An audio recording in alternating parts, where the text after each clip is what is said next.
Woody Cop. Alright, we're going to do a quick refresher of the Tim's rules that change the rules. So we went over 1 through 5 yesterday. 1, retirement is worst case scenario insurance, not the goal. Shouldn't be the goal. Should be worst case scenario insurance. 2, interest and energy are cyclical. 3, less is not laziness. That was a good one. I like that one. 4, the timing is never right. Just do it. Don't wait for the perfect time. That was a good one.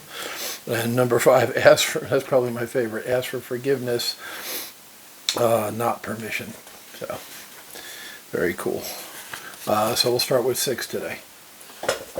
A little glare on the screen there. Sorry about that. I had the curtain open a little bit, let some light in. 6, emphasize strengths, don't fix weaknesses. Most people are good at a handful of things and utterly miserable at most. I am great at product creation and marketing, but terrible at most of the things that follow. My body is designed to lift heavy objects and throw them, and that's it. I ignored this for a long time. I tried swimming and looked like a drowning monkey. I tried basketball and looked like a caveman.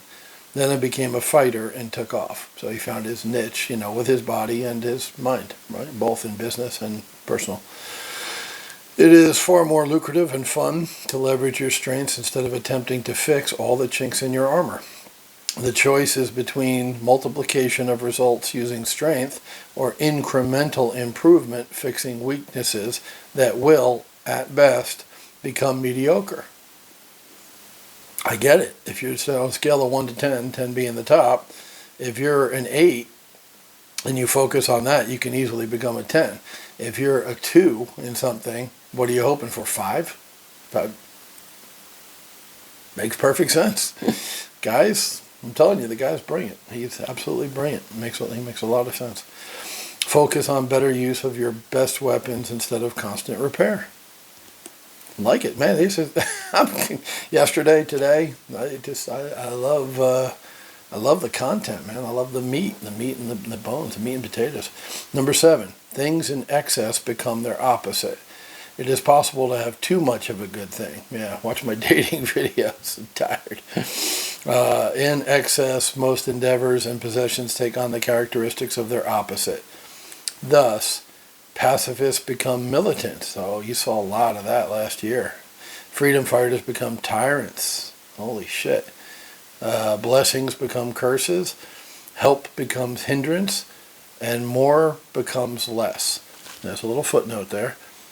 Golden Vanderbroek, from Less is More, an anthology of ancient and modern voices raised in praise of simplicity.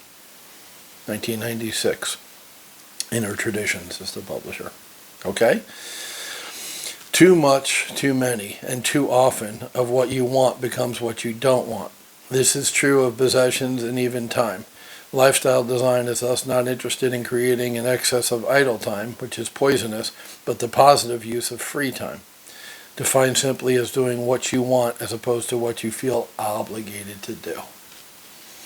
Boom, boom, boom. You feel the cannons going off, man? It's like I hear, the finale at the fireworks on the 4th of July, which, by the way, happy 4th of July. I know it's the 3rd back in the States, but it's July 4th here. And yes, I'm going to a party today with a bunch of farang. I'm making homemade mac and cheese. Doesn't get more American than that, right? America, mac and cheese. 6 cheeses. I get fancy. I put my pinky out when I make mac and cheese. 6 different cheeses gives a lot of flavor, a lot of depth. Because it's pasta and cheese. So use a bunch of cheese, have it soft and gooey with way too much cheese. My cheese to pasta ratio is off the fucking charts. That's number 1. And then the way I cook it, like crispy on the top. You put it under the broiler for the last 5 minutes and it makes it crunchy. So you have texture. Soft and gooey inside, texture, crunchy on the top, and a little brown. So anyway, that's what's going on today. Happy 4th of July. Tomorrow for most of you. Money alone is not the solution. Hey, fucking man, brother, he gets it. So many people don't get this. They just chase the money because they've never had it. Right? Scarcity mindset versus abundance. Till you've had money, you're chasing money. Then you get money and you go, oh, that's all there is? This is it? Okay, I got money now. You're the same person. So, yeah, this is huge. I'm gonna enjoy reading this one. There is much to be said for the power of money as currency. I'm a fan myself, yeah, because it gets you things you want. Like I said, it does cost money for this condo. It costs money to live here. I got bills, bought the truck. So your lifestyle does cost something. Just it can cost a lot less, and you can leverage it like he talked about. But adding more of it just isn't the answer as often as we'd like to think. In part, it's laziness. If only I had more money is the easiest way to postpone the intense self-examination and decision-making necessary to create a life of enjoyment now and not later. By using money as the scapegoat, huge, right? I could live the life I wanted if I only had more money, right? Yeah, that's what he's talking about. That's huge. As a scapegoat and work as our all-consuming routine, we are able to conveniently disallow ourselves the time to do otherwise. John, I'd love to talk about the gaping void I feel in my life, the hopelessness that hits me like a punch in the eye every time I start my computer in the morning. Wow, that's pretty graphic. I had that for 13 years, by the way, doing IT. But I have so much work to do. I've got at least 3 hours of unimportant email to reply to before calling the prospects who said no yesterday. Gotta run. So, obviously he's playing it up, 3 hours of unimportant email and calling prospects who said no yesterday, blah, blah, blah. They go for no. And I mean, he's making a point, obviously. Busy yourself with the routine of the money wheel. Pretend it's a fix-all, and you artfully create a constant distraction that prevents you from seeing just how pointless it is. Deep down, you know it's an illusion, but with everyone participating, it's the same game of make-believe. It's easy to forget.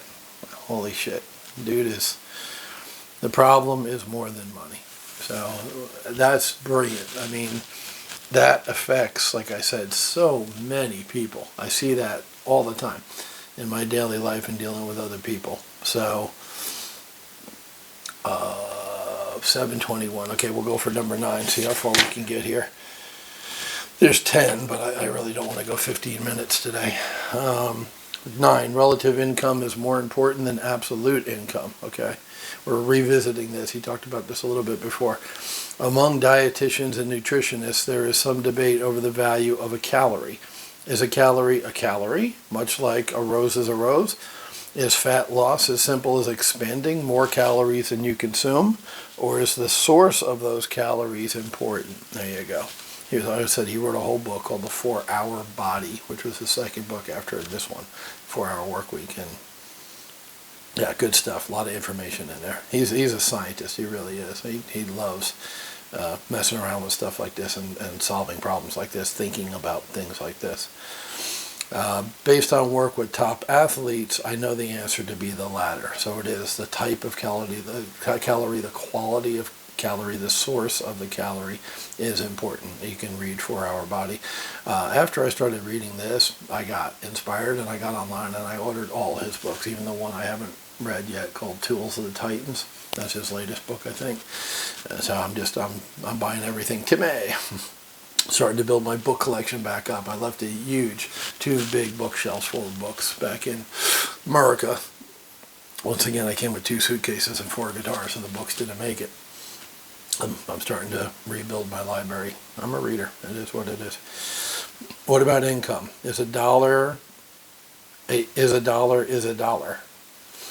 new rich don't think so. Let's look at this like a 5th grade math problem, okay? 2 hardworking chaps are headed towards each other. Chap A moving at 80 hours per week. Remember these from school? And chap B moving at 10 hours per week. Okay, so one's 80 hours, one's 10 hours per week. And they're heading towards each other. They make $50,000 per year. Who will be richer when they pass in the middle of the night? If you said B, you would be correct. And this is the difference between absolute and relative income.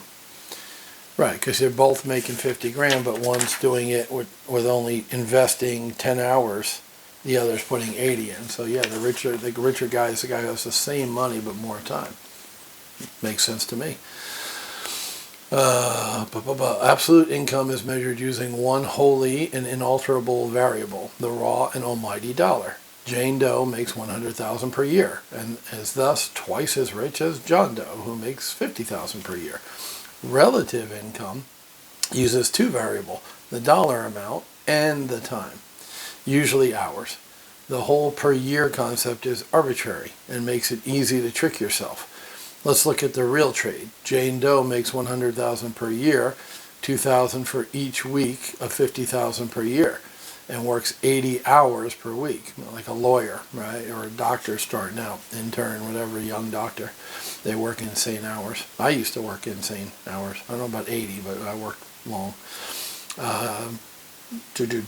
Jane Doe thus makes $25 per hour. So he breaks down $2,000 a week is great, but if you're working 80 hours to get it, you're only making $25 an hour. Still good, but not what you'd expect from somebody making $100,000 a year, right?